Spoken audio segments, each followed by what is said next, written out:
Hello, Iris J here with Madrona's Pulse Teachings. And I've got Nikita here too, one of my sidekicks. And we are talking about the solar eclipse, the Libra solar eclipse. This is happening on October 14th. I think it is a great idea to actually get a little cozy for this one. Maybe have a tea, make sure you're in a cozy spot. And I say that because I think there's a lot of information to soak up, because there's a heck of a lot of energy with this eclipse that is upon us, okay? In this eclipse season, we've come into it from a really somewhat intense Aries full moon that just carries us into the eclipse season. And I'm going to talk about the energies. I'm going to talk about the major themes that we are working with here, okay? So if this is your first time on my channel, hello and welcome. Hello and welcome, however, to everyone that tunes in and my subscribers. I don't just want to welcome new folks. I want to welcome everyone. And please do think about subscribing if you're into things astrology, spirituality, healing, reclaiming, nature-based wisdom. Just general juicy goodness is what I like to think this channel is about. And let's get into it. Okay, so first, the more basic information, okay? So we're on October 14th in Libra. This is happening at 21 degrees Libra. The exact is 21 degrees and 7 minutes of Libra. You absolutely want to see where that is in your chart if you do such things. If you are really new to astrology or you have no idea what that house means and that actually confuses you more, then you just listen to the talk and you take in the energies and you just take what resonates with you. If you're a little bit further along or much further along on your astrology journey, you absolutely might want to look at your chart and see what's going on in that house or houses, depending upon the chart and the house system that you use. Because there is so much energy packed into that final decan, those final 10 degrees of Libra, okay? We've got the moon and the sun, because this is a solar eclipse. It is a ring of fire annular solar eclipse. So what does that mean? The ring of fire literally means that it being an annular eclipse is all of this is in the position of, from where we see in the earth, the moon is going between us and the sun. And it is going to fill it in just enough from our perspective that there is a ring of fire around the moon, okay? This eclipse will be visible throughout parts of the Western United States, down through Central America and through a lot of South America, okay? There's like an S curve. And so, especially if you live in those parts of the world, you will want to just Google where you can see the eclipse on October 14th. This is important because it's incredible to see if you have an opportunity to see it, not with direct eyes though. But also because traditionally with eclipses, the area geographically where that path is occurring is where it's most intensely felt, okay? That's traditionally, and that's how we work with eclipse energy. And then if this eclipse is hitting something directly in your chart, so if you have something right around 21 degrees of Libra, go 2 or 3 degrees to either side of that. If you have something in Aries, 21 degrees or either side.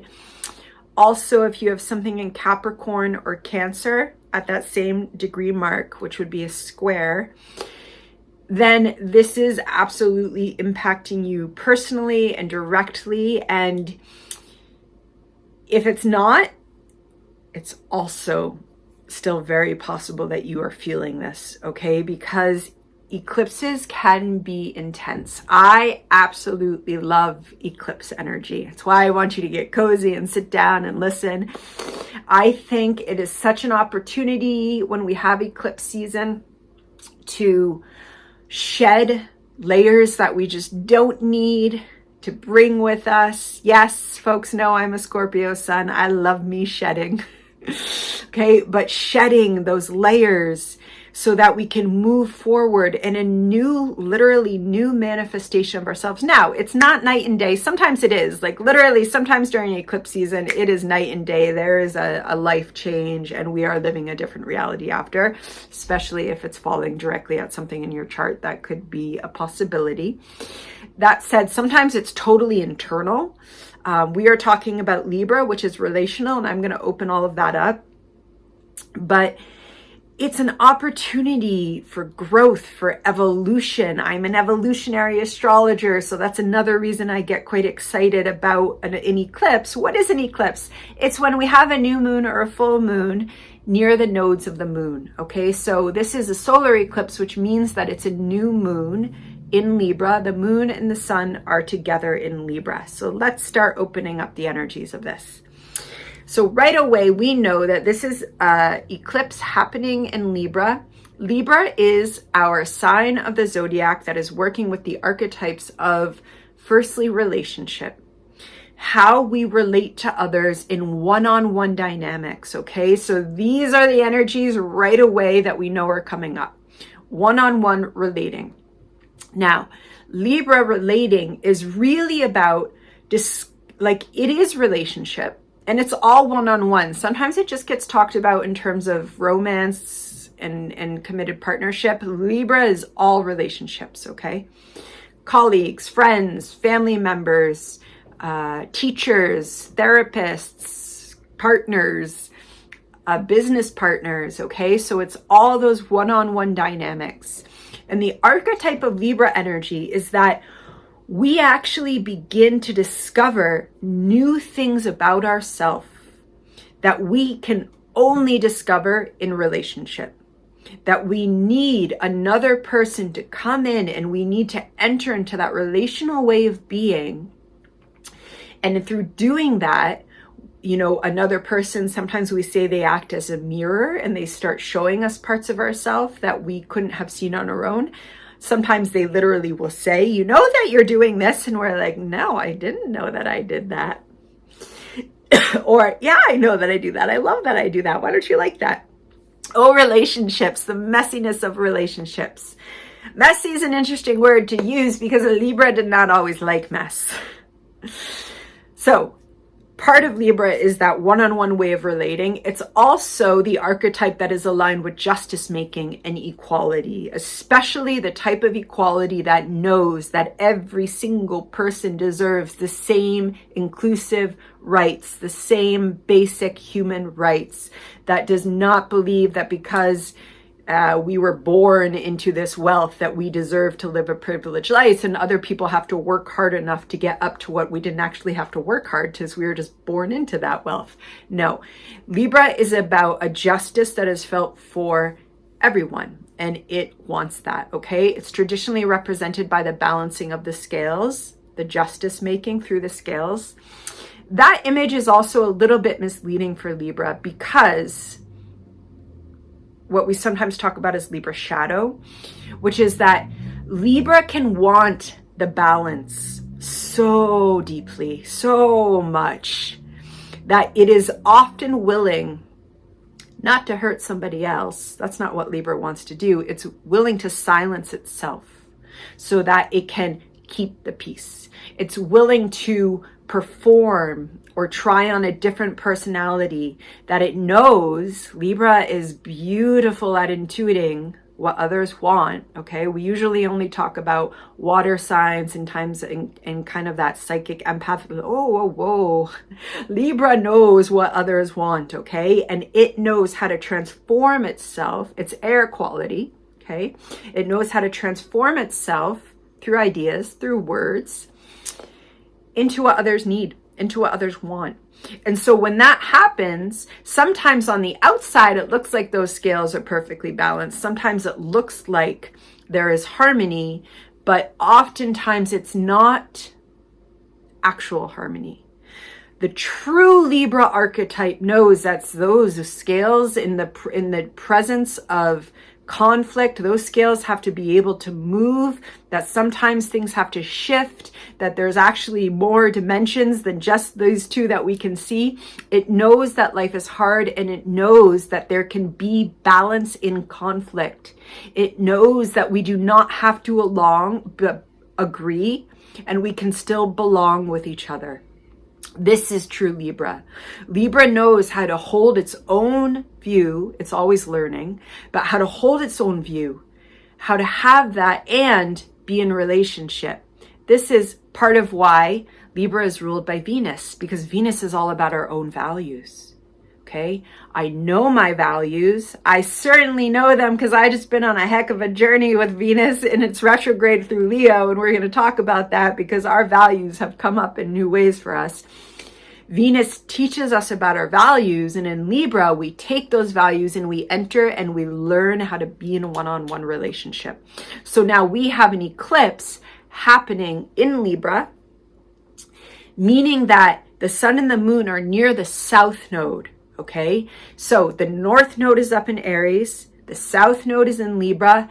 There are things breaking down in the way that we have been used to being in one-on-one relationship. Most likely aligned with what I was just saying about the way I shift myself into a different sense of self depending upon whom I'm talking to.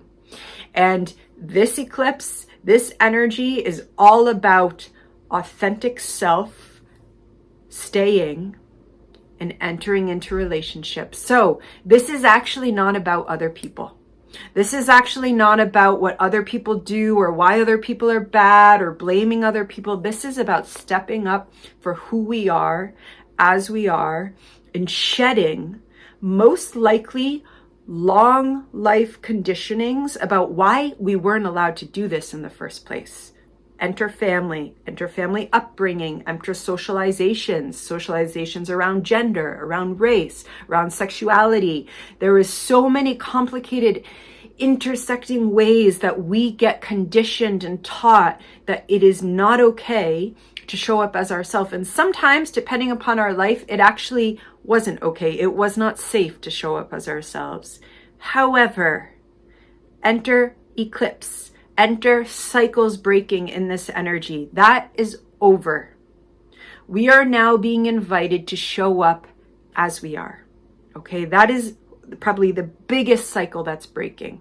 And now we're going to open up some of the other aspects, conversations that are going on in the chart that really show us how we're being supported to do this and how it's a happening, even if we're resisting. Okay, let's go enter what's conjunct our sun and moon. We've got Mercury right there. Okay, so Mercury is within 3 degrees of the sun and moon. It is conjunct this eclipse. Mercury, messenger of the gods. Okay, messenger who can go through different realms and communicate in different ways, is there in Libra, also potentially supporting us to use our words, especially if we are feeling charged, especially if we have got shit coming up, especially if we are just exhausted and need to rest, using our words to take care of ourselves and also support us in nurturing relationship. Because Libra loves nurturing relationship. Libra wants us to have nurturing relationships. And that's what Mercury wants to help us do. Now, that Mercury is directly opposite Chiron. Chiron, our wounded healer, is up there in Aries and is conjunct the North Node. And so Mercury and Chiron are directly opposite each other during this eclipse. So I really feel this as healing messages that can be coming through.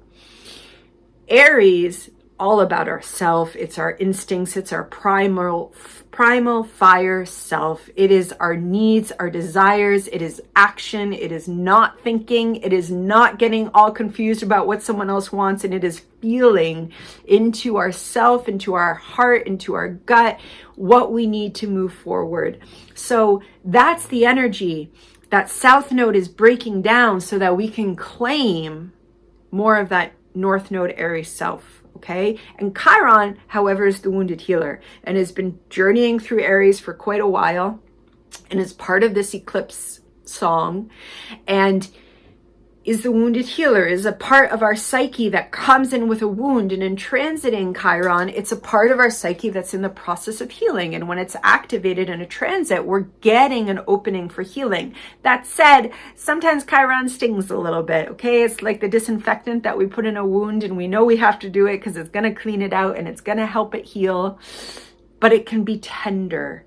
And so we just want to open to messages coming through during the actual eclipse, but you know, the week leading up to it, the week leading after it. Eclipse season lasts for quite a while afterwards. I feel that there could be some profound healing messages coming up about what we need to show in our own sense of self. Honestly, we usually need to show this to ourselves first before we go and show it to others. That's why it's really not about the other people. Like some part of Libra, also it depends where you have Libra in your chart, can be really about our relationship with ourselves and the way that other people facilitate us understanding part of ourselves. So there is simultaneously this letting go of these layers of hiding ourselves that we don't need, and a healing in the Aries part of ourself, especially if we have, well, most of us have some type of wounding around asserting our sense of self, knowing our sense of self. I mean, that's a journey. That's a life journey in and of itself. And there's a healing. And so we just want to pay attention for messages, however they're coming. They might come through the lips of a loved one. They may come through the lips of someone we really don't like that much. But if we are open to these energies and we're conscious, and this is Libra air energy, we're conscious of the way that things are shifting and what we're working on and what we're willing to open to, messages could just come in, okay? Because Mercury is conjunct and it's opposite that Chiron, especially healing messages.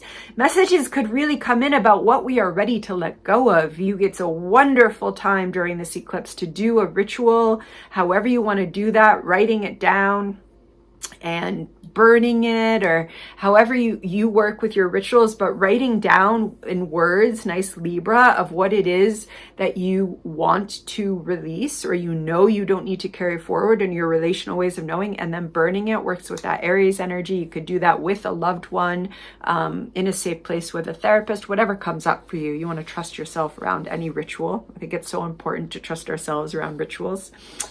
And I'm going to speed up a little bit because I'm going too long, but that's why I wanted you to get cozy. So also Mars is here, okay? So Mars came and it went across the South Node on the 3rd and 4th of October. It's gone past. It's not in a super close conjunction with the Sun and the Moon, but it is there. It is part of the energy, and it is definitely, it's on the other side of the South Node. So it's conjunct the South Node, and it's squaring Pluto, because the nodes are squaring Pluto. And this is the second biggest part of why this eclipse season could be radical, because especially where it's happening in Pluto's journey.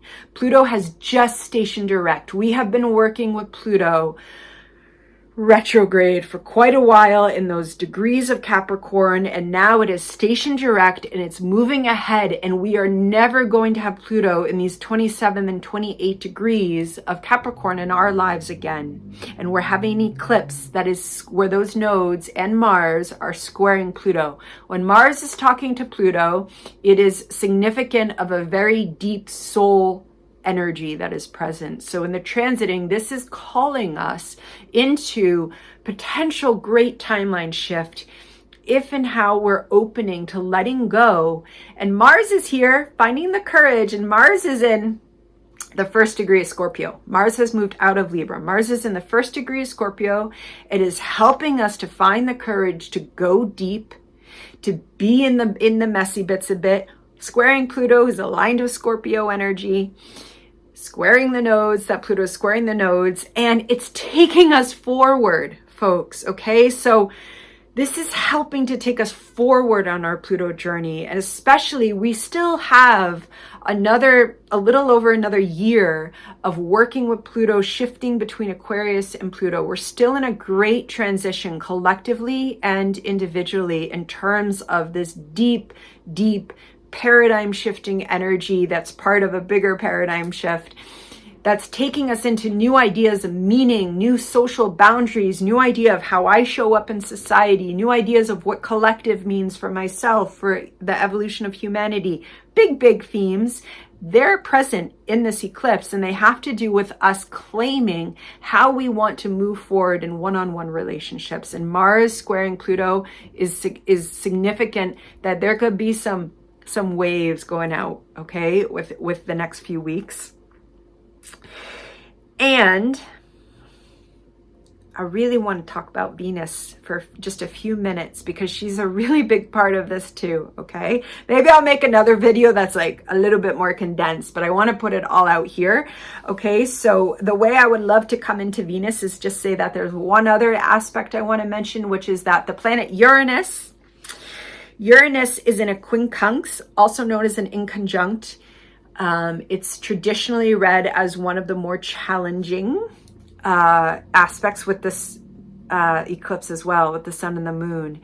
And so Uranus is there, and it is in Taurus. Okay, so that right there suggests that there could be a little bit of a push and pull, or a little bit of needing to make conscious those Taurus themes that we've been working with. Uranus is retrograde in Taurus. We've been working with Uranus in Taurus for quite a while. It's doing things to that part of our chart. And so it's also opening up Uranian energy during an eclipse, which is sudden energy, which is sudden downloads coming, which is sudden news coming, which is sudden situations coming. Uranus is also in Taurus, which is the body, moving slowly, making sure that we're not moving too quickly so we don't trip and fall and break something. Okay, moving slowly, really caring for the body, because Uranus energy is present during this eclipse, and the eclipse is already somewhat radical energy, and Uranus is our radical change maker. And Uranus is in Taurus, okay, which hooks us into Venus as well, because Venus is the ruler of Libra, and it is also the Libra of the ruler of our next eclipse is in Taurus. So Venus rules both of these eclipses, okay? So what's up with Venus? Venus is in Virgo.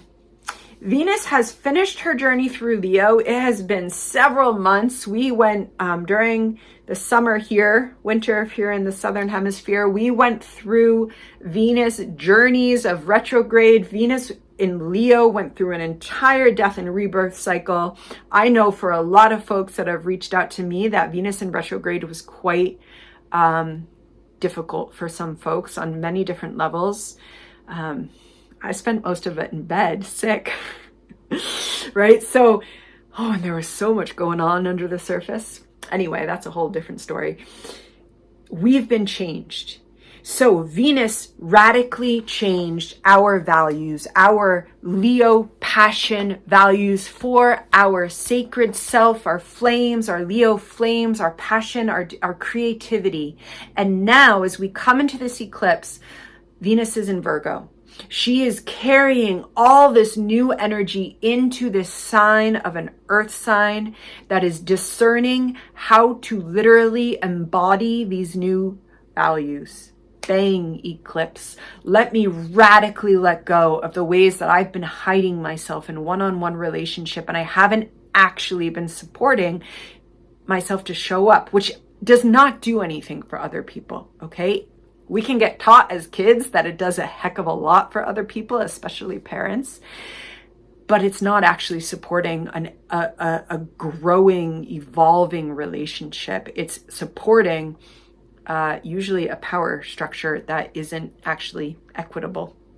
But that's where Libra can get stuck, because she wants to keep the peace. And Venus knows a whole lot more about our own values. This is what Venus helped us with in Leo. And so now she's in Virgo, which is this sign that wants to bring such a clear embodiment, a mind-body embodiment, but one that is led by the body, that is about sanctifying, that is about bringing in a very balanced rhythm that's able to sustain health. okay? So all that Leo passion, that juiciness, it wants to sustain our health in our daily habits and the way that we conduct our mind-body relationship. And that is actually governing how we are coming into this eclipse of letting go of some ways of being in relationship that aren't supporting our health, our mental health, our emotional health, our spiritual health, our physical health, okay? So there are the general energies of this eclipse. There's actually more, but I'm going to stop there. And I will probably release another video on the eclipse because I like to put out supports during eclipse season.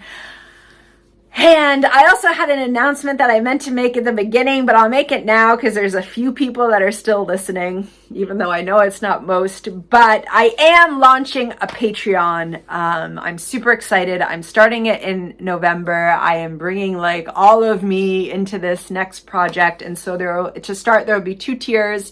So if you're not familiar with Patreon, you can look it up. And it's just a way that if you find folks that resonate with you, that we can actually, well, everyone uses it differently. For me, it's really about building a community around astrology, spirituality, healing, art, the arts, bringing it all in for self-inquiry, healing, but in community. So mine will have 2 tiers. One is where you are just getting kind of supports around the new moon and the full moon, and you're getting meditations, you're getting more videos, and you're getting worksheets that are helping that.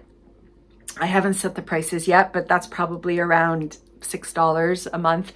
And then the next one is for a much more kind of immersive, really coming into learning together. And that is having 2 live Zooms a week where I'm going to lead kind of a workshop style. Then we're just going to have an hour discussion, probably around the new and the full moon. There's going to be tons of videos, tons of meditations, worksheets, lots of stuff. And I will talk about it more. And if you're still listening, thank you. And I hope that you're doing well. And I'm sending such eclipse blessings to you, and I will see you soon. Take care.